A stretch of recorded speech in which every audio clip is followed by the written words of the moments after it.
500 साल के लंबे इंतजार के बाद प्रभु श्री राम अपने दिव्य भव्य और नव्य स्थान पर विराजमान हो चुके हैं। हालांकि प्रभु राम के नाम पर कई लोग ऐसे रहे हैं जो उनके अस्तित्व पर ही सवाल उठाते हैं, और हम आज ऐसे शख्स से बात करने जा रहे हैं जो उत्तर प्रदेश विधानसभा प्राक्कलन समिति के सभापति हैं और साथ ही राज्य। सबसे बड़ी बात है, उस पल को उन्होंने खुद जिया था जब ये पूरा मामला चल रहा था, घटनाक्रम हुआ था, चाहे 1990 की बात हो या 92 की बात हो। हम उनसे बात करेंगे।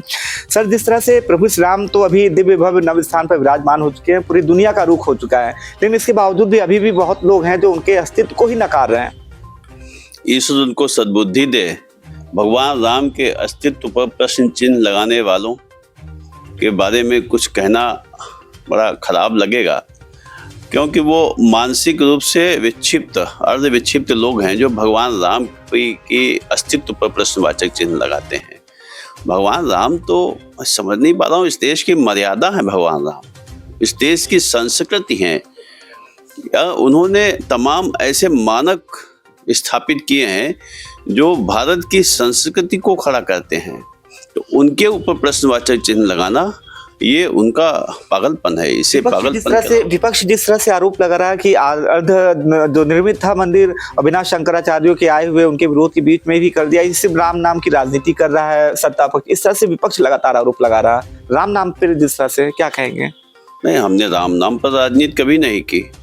हम तो भगवान राम को 500 वर्ष के बाद वापस लाए हैं। 500 वर्ष के बाद ये उपलब्धि हम नहीं लेना चाहते, लेकिन ये कोई करके वो क्यों नहीं किए? उनको भी करना चाहिए था, वो काहे नहीं आए? उनको भी आना, सबको तो निमंत्रण गया था, सबको आना चाहिए था, सब वहाँ पे इस ऐसे अभूतपूर्व पल के साक्षी बनते, लेकिन वो नहीं आ सकते हैं क्योंकि वो भगवान राम को मानते ही नहीं है।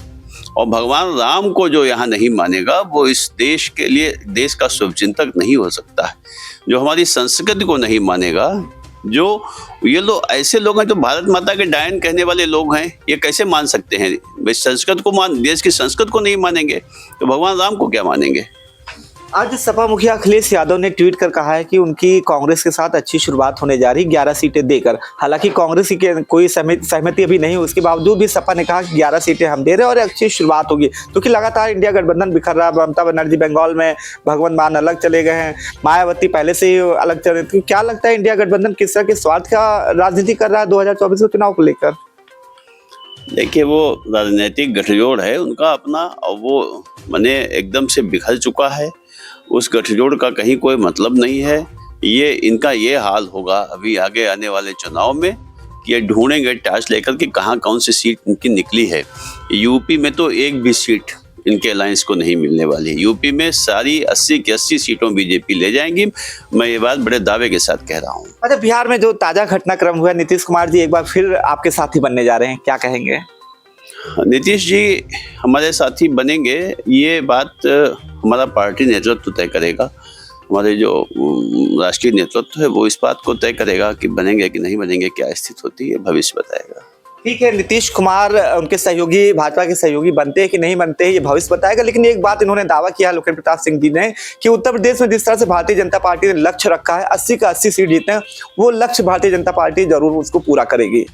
वीडियो जर्नलिस्ट अनिल सैनी के साथ अनूप चौधरी, वार्ता न्यूज 24 लखनऊ। आप देख रहे हैं वार्ता 24।